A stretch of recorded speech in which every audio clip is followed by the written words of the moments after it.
আজি লৈ আহিছোঁ সৰিয়হৰ সৈতে পাভ মাছৰ আঞ্জা। ৰেচিপিটো নিশ্চয় চাই পেলাই আপোনালোকে ভাল পাব বুলি আশা কৰিলোঁ। চ' হাই এভৰিৱান, মোৰ চেনেলৰ নতুন এটা ভিডিঅ'লৈ আপোনালোক সকলোকে স্বাগতম জনাইছোঁ। পাভ মাছৰ আঞ্জাখন সকলোৱে বেলেগ বেলেগ ধৰণে ৰান্ধে, কিন্তু আহক আজি মোৰ পদ্ধতিৰে সৰিয়হেৰে ৰান্ধিম।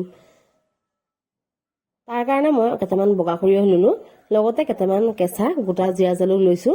এইখিনি অলপ টাইমৰ কাৰণে পানী দি এনেকৈ থৈ দিম যাতে পানীটো ফুলি যায়।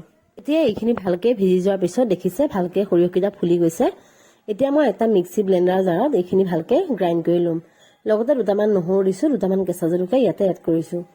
এতিয়া এইখিনি ভালকৈ গ্ৰাইণ্ড কৰি ল'ম যাতে ভালকৈ মিহিকৈ হৈ যায়। লগতে অলপ পানীও দিছোঁ, যদি আপোনালোকে পানী নিদিয়াকৈও পিচিব পাৰে। মই অলপ অসুবিধা হয় বুলি পানী অলপ দি দিছোঁ।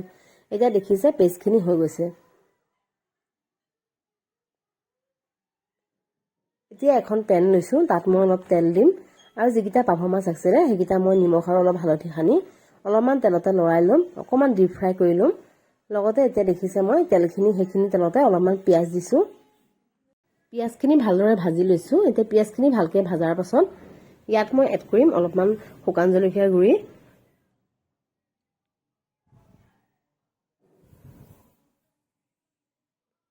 জলকীয়া গুড়িখিনি দিয়াৰ লগতে আমি জ্বলিবলৈ নিদি লগতে দিব লাগিব যিখিনি সৰিয়হৰ পেষ্ট আমি বনাই ৰাখিছিলোঁ সেইখিনি দি দিব লাগিব।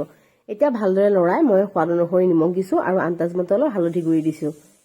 এতিয়া এইখিনি ভালদৰে লৰাই মই ভাজি থোৱা যিখিনি মাছ আছিলে সেইখিনি ইয়াত এড কৰিম। অলপমান উতল অহাৰ পাছত অলপমান পানী দিম যাতে অলপমান জোল বনাব পাৰি সিমানখিনি জোখত। যদি আপোনালোকে অলপমান শুকানকৈ খাওঁ বুলি ভাবে তেতিয়া পানীটো অলপ কমাই দিব। এতিয়া দেখিছে অলপমান উতলিবলৈ দিছোঁ, ভালদৰে 20 মিনিটমান উতলাৰ পাছত দেখিছে এতিয়া মোৰ কাৰীটো ৰেডি হৈ গৈছে। লগতে অলপমান মই কেঁচা ধনিয়া এড কৰিছোঁ। এয়া চাওক, মই ভাতৰ লগত আপোনালোকে গৰমে গৰমে পৰিৱেশন কৰক। বহুত বেছি টেষ্টি হয় ৰেচিপিটো, বনাবলৈও বহুত ইজি।